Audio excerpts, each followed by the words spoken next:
Fl-aħħar xhur Malta ssieħbet fil-Fond Ewropew Euromage, fond li ilu mwaqqaf mill-1989 u jinkludi mal-40 stat membru.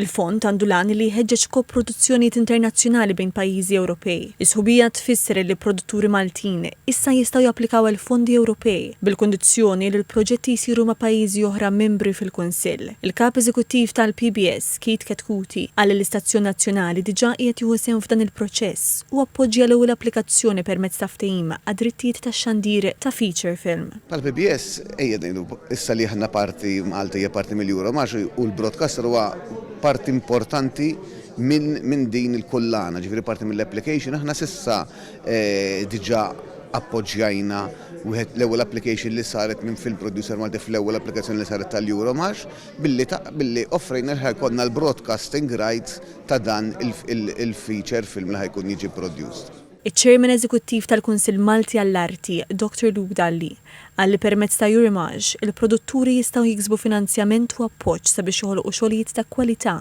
u jwasslu l-istejjer lokali lill-udjenzi Ewropej u anke lil.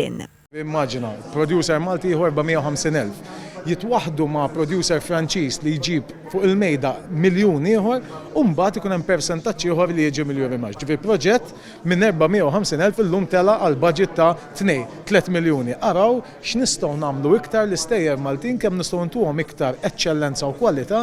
Il-Project Manager ta' Euromage, Dr. Anton Kallija, spjega l-kriterji għall-applikazzjoni. Biex kumpaniji jkunu jistgħu japplikaw għalih l-ewwel net irid ikollhom koproduzzjoni.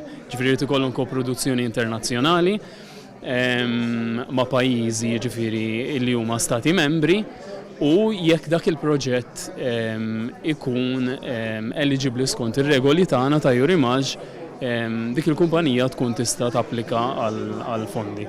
Is-ħubija mistennija tħeġġeġ aktar kollaborazzjonijiet bejn produtturi Maltin u Ewropej u twittijiet triq għal produzzjonijiet li jilħqu udjenzi juża.